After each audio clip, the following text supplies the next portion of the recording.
Gutangura rero burya ni umwanya ukomeye cyane mu buzima bw'umuntu. Kugira ngo ushobore gutangura intango, ufate ingingo yo gutangura gukora ikintu kanaka, ni ikintu nuvuga ati kitoroha mu buzima bwa muntu, cyane cyane ko abantu kenshi usanga dufise intege nke kenshi mu buryo natwe tutazi. Nicyo tugiye kuganira ko kuri uyu munsi rero. Icyo usabwa, manza ukore subscribe kugira ngo tubane buri munsi. Intango rero mugenzi yama igoye. Burya uri kuraraba abantu bakoze amatelefone, amamodoka, indege, amakinga, amamoto, eka buri kintu cyose ubona ukavuga ati iki kintu abagikoze vraiment bari abantu bahambaye, baragize uburondezi, baragize umwete n'ibindi. Ibi byose rero nubwo babikoze, egome ni ibintu bihambaye, ni ibintu bishimishije mu maso yawe kandi nibyo. Ariko burya ikintu utazi, bajya abantu bakoze ibi tubona uyu munsi, amatelefone amaze kugera ku rwego rushimishije, indege, amamoto, amamodoka n'ibindi. Abantu bakoze igikorwa nuvuga ati gikomeye cyane, nabatangiye gukora kijya cya mbere cyari kimeze nabi. Abatangiye gukora kijya kintu cya mbere nibo bantu bakoze akazi. Ujya muntu yatangiye gukora telefone rumwe runini rubi ubwa mbere, gusa akabikora kikitwa telefone bwa mbere. Ujya muntu niwe yakoze ikintu gikomeye cyane, kuko ni ibintu yizaniye wenyine mu mutwe bwiwe, mu bwonko bwiwe, ariyumvira gushikara yikora. Abandi rero nubwo bagiye bongeramo utuntu, kandi uvuga utuntu bongeyemo kugera kuri uyu munsi, bamaze kutugeza ku rwego rwiza cyane. Aba bagenda bakora ibintu bafite sande yo birabira, bavuga ati ikintu gikoze uku none uwo gihindura akagira uku cyomera gutse, uwo yongera mwaka vyogenda gutse. Muri makaba baba bafise icyo no kwita nka formule, baba bafise ingene babiraba. Ariko bugiya ujya muntu rero yabikoze ubwa mbere mu ntango, biranashoboka cyane ko abo yabibwiye ko agira bikore, ababwira ko agira kora ikintu ushaka kuvugana ko n'umuntu kumbure mutari kumwe, bashaka ko baramutwenza akamubwira ati urakomeye, ibyo bintu uri kurakora n'ibiki, ibyo bintu uri kuravuga wumva byoshoboka? Ibi nabyo vyamaho rero no mu buzima busanzwe. Nuko urumva nk'uyu ko atigeze abumvira akabikora, bityo abantu bakavuga ati good, ni byiza. Abandi bakongera ko gushika kuri uno munsi ushobora gutelefona umuntu ari mu gihugu mutari kumwe, mukavugana, bishobotse mukanavugana mubonana. Urumva ko ari igikorwa cyiza cy'ubutwari yakoze. Muga mu ntango ntibyari byoroshe.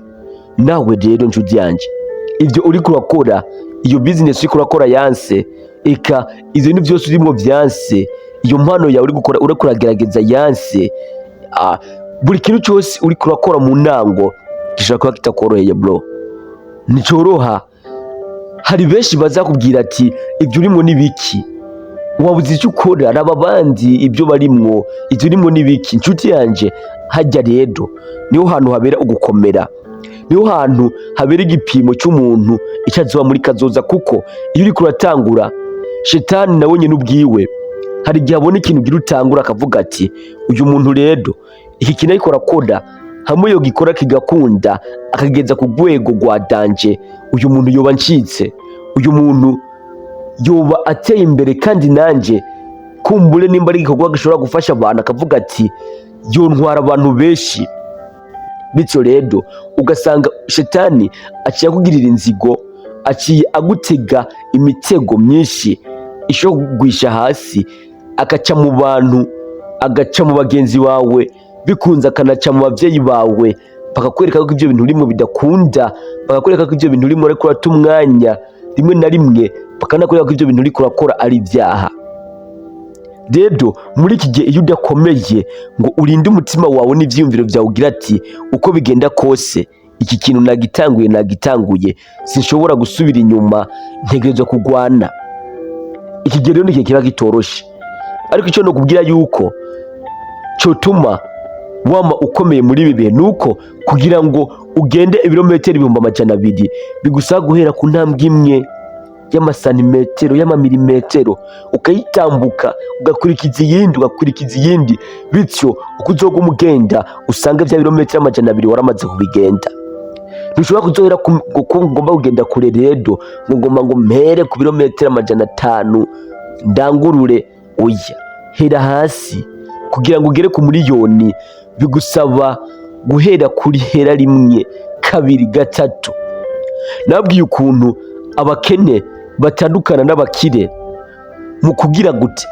Abakene nubwo wobaha miliyoni 100, aya mahera miliyoni 100 inyuma y'iminsi mikeyi aba yamaze kuyahinduramwo amahera 2.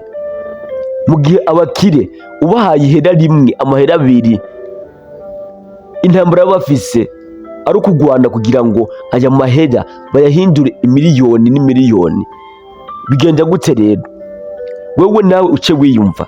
Nabivuze muri video nakoze itandukaniro riri hagati y'abakire n'abakene. Nimba utarayiraba nayo ucuyiraba nyene kuri iyi channel, ugiye ushekeshe canke umanuke muri video zose maze gukora ufyonza kuri profile uce uzibona. Nukuvuga ngo wewe nimba uri umukene,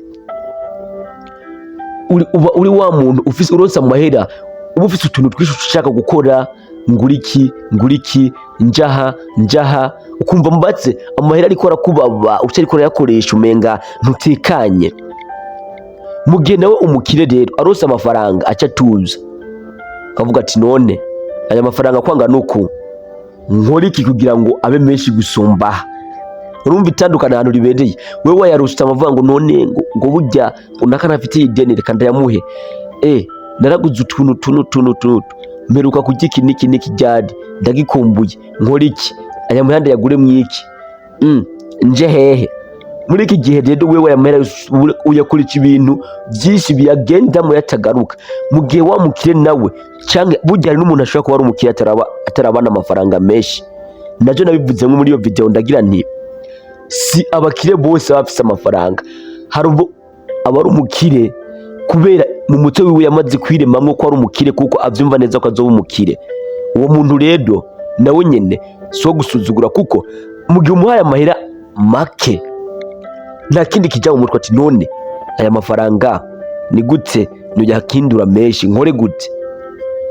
Rero nivyo ndako ndakubwira ati rero intambwe imwe cyangwa se ihera 1 urikoresheje neza ishobora kuva mu miliyoni, kandi bajye bose bafise miliyoni bahereye hasi aho ushobora kuri uyu munsi nakubwiye kikuganira n'abantu turi gutangura tukiri hasi cyane. Iki gihe rero icyo usabwa no kwirinda aba bantu baguca intege, bakubwira ko bitoshoboka, bakubwira kuri guta umwanya, bakubwira ko ibyo urimo bitabaho, bityo ukomere. Nugera imbere gatoyi uzobona yuko hahandi bariko baguca intege, iyo wemera ugacika intege atawo wari gushika. Nabakoreye video muri za video nkunda gukora za kahise kabo, Diamond ukuntu yaciwe intege n'umuryango kiretse mama we, abandi bakamubwira ati ibyo bintu urimo wasaze. Sheri we bakamubwira ati ibyo bintu urimo wasaze, wawukora iki? Nta mpano ufise. Iyo abireka uyu munsi ntabazwi, ntaba yarageze ku ntambwe umubona ko uyu munsi cyo kumwe na Harmonize nawe nyuma yo kwinjira muri Wasafi, nubwo Diamond yari yamushimye, hari benshi bamubariye bateka yagabo. Reka ibyo bintu ujemwo nabyuzi. Ubwa mbere na mbere ubusare bisaba ko uba ufise isura, icyo no kwita visage ikurura abantu ku buryo umuntu wese akubonye aca gukunda, bityo akifuza kumva indirimbo zawe. Rero ikuntu usa wewe sibyo gukurura abantu ngo uba umusare, bireke. Baramubwira ati nta mpano ufise, ushaka iki? Wewe sinzi n'ibyo urimo, ahubwo jya kwikorera utuzowezi wiga umupira cye, nicyo kintu mbona cyo nyene woshobora. Ngira ngo abamaze kumva izya ndirimbo yiwe yise Never Give Up, ijya ndirimbo yiwe Never Give Up, nimba warumvise neza amajambo arimwo ni true story, ni ubuzima bwiwe, nivyo byamushikiye. Rero nawe rero ibi byose ibimenyetso, ikituma nkunda gukora zya video za kahise kabo, mumashaka kukwereka ko nawe aho uri atariho utegerezwa kuba uri, ahubwo aho uri ariho utegerezwa guhera. Aho uri sawa utegerezwa kuba uri, ahubwo aho uri nawe utegerezwa guhera. Ntuvuge ngo cyane ngo mbayeho uku byoshobora nkazo umukire, kuva mu muryango ukenye byoshobora nkazo umukire, kumenga ndakenye nanje no umukire bigenze gute? Aho bose barahaciye bro, bose barahereye.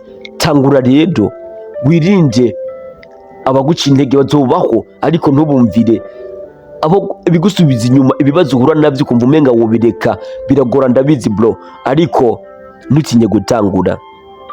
Nshuti yanjye, intego y'uyu munsi muri kiganiro twashaka kuganira n'abantu tukiriko turatangura kugira ngo duterane intege kandi tubwizanye ukuri yuko byose bishoboka, igikenewe ari gutera intambwe kugira ngo ugere imbere. Icyo no kubwira nuko burya waramaze gutwaza ikinga ukarishobora, nta munsi n'umwe uzonanirwa no gutwara imodoka, kuko burya gutwaza ikinga ni ikintu gisaba ko uba wahize impungenge, uba uhagaze ku kantu amapine abiri, uhagaze gato ushobora kucugwa.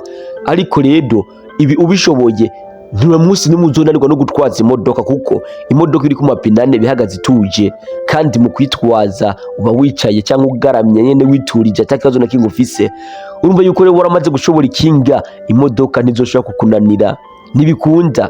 Rero nimba wewe nawe nicyo kintu ndakubwira ati niwashobora iyo ntango isa nkaho igoye, icyo no kubwira coco ntabwo nyuma y'intango ibindi bizokugora, kuko uzogenda wibuka byinshi wanyuzemwo byari bigoye kurusha ibyo ugezemwo, bityo ubone yuko ibyo ugezemwo naho bikugoye ari ibintu bito. Kandi ikindi, kuri abantu twibagirwa n'ingoga, durafata bro ikintu kiguhanze ubona ati ikintu kiramangayikishije kirambabaje, ucandika ahantu ku buryo nyuma y'igihe niyo wahora n'ikintu kindi uzoce ucibuka cyangwa ukiraba ahantu. Nimba wabonye udashobora kuzocibuka ucandika ahantu, kiraba ahantu uvuga ati hari igihe nigeze guhura n'ibintu ibi ndabishamwe nuku, none aka kabazo n'akantu toto. Bityo rero ukore cyane, ushiremo imbaraga, ushiremo umwete, ndazi yuko uzogera ku rwego rumwe rukomeye. Ikindi kintu rero gikunda kutwica twebwe ugwaruka ni ikintu cyo kuvuga ngo turacari bato. Aka kajambo ndakanka cyane bro. Abantu urashobora kubona umuntu ariko arunga amafaranga cyangwa akakora utuntu dusa nk'utwinjiriza amafaranga, ariko aya mafaranga akaca yonona yitwaje ngo nzo ndakorera yandi ndacari muto. Sinzi ko iyi video wayiravye aho nakubwiye imyaka abantu baba bafise yo kurondera amafaranga. Iyi myaka icyo no kubwira coco nuko imyaka myiza itarenga 35. Abantu benshi rero nabo aho bagenda kwihendera iyi myaka 35 niho bibukira gutangura, ukaza gutangura ushaje uri kurasaza, kandi ubundi ku myaka 55 waba usabwa ko uzobugeze ku rwego ko kudasubira gukora cyane, hageze aho uruhuka ugiye muri passion. Kujya muri passion rero ntuzobupfuye, ahubwo hazoba hageze ko ujya ayo wakoreye kera. Kujya wakoreye kera rero navyo nta kindi bisabwa yuko uba warabitse amafaranga. Cyo gituma bakubwiye bati nimba winjiza iraki zibiri, bika 50, ukoreshe 50, hanyuma ibindi jana ubirungike kurozana yandi, kugira ngo wirindire kazoza kawe. Mugihe nawe uri gufata ubuhera buke winjije ubukoresha mu bintu bitagufitiye akamaro ngo nzokorera yandi ndacari muto, umwanya wo gukora ufise n'ubunyene, kuko ejo ntuzi kuzoba ukomeye nkuko ukomeye, ejo ntuzi ibyo muzohura bizokugerageza, ejo hazobamwe ibindi bintu byinshi bitandukanye novuga ati bitazokorohera, kuko burya kazoza ni kazoza nyene, ni ikintu twahishijwe ntushobora kukimenya hanigiye gusa nk'utazoshikayo. Buri munsi rero kora neza, bana n'abantu nk'uhaye apfa uyo munsi nyene, cyane cyane ko umunsi umwe bizobuko. Ndabakunda cyane rero, jewe banyita L6 mwabanye muri no video. Reka nkusabe gukora subscribe nimba utari warayikoze, hanyuma ku bantu mwamaze gukora subscribe tubashimire cyane, kuko ari mwe mudutera intege, kandi twiyemeje gukora umuryango wakutse w'abantu duhurira kuri YouTube yacu L6 Sinde, kuko twiyemeje kubarondera ibiganiro byose biri mu mpande zitandukanye. Buri kintu cyose wifuza uzokibona hano kuri iyi channel. Eka ibintu bidufasha kwiyagura ubwonko, novuga ati gutuma twagura mu mutwe, ibintu gutuma twagura cyangwa twaguka mu muhemu, eka n'ibintu bidutuma twuzuza umufuko. Ibi rero ni ku bwanje, ni ku bwawe, ni ku bwiwe, ni ku bwabo twatumye kugira ngo tubikore, tuganire cyane cyane ko dufise intego imwe yo gutuma dusiga isi kurusha uko twayisanze. Gutuma isi imera neza kurusha uko twayisanze rero ni ukugira ngo twebwe ubwacu duhanurane, duhindure, dukorere ineza abandi, abo dukoreye ineza tubasabe kuzokorera ineza abandi nabo babikora uko, bityo iyo neza ishikire benshi, bityo ikibi kigabanuke. Ndabakunda cyane rero, banyita L6 Sinje. Reka tuhurire mu biganiro byinshi bitandukanye, cyane cyane twigishanye ukuntu ushobora kuronka icyo no kwita ubuzima bwiza, kuko ntabwo uzotanga icyo udafise. Ntabwo uri mu buzima bubi ngo uhe ubuzima bwiza ubundi, bisaba ko wowe ubwawe uzomanza kwigirira neza, bityo nawe ubone kugirira neza abandi. Reka rero duhure muri biganiro bitandukanye aho twigishanye ko twashobora kwiteza imbere, ko twashobora gufasha abandi n'ibindi byinshi bitandukanye. Ndabakunda cyane.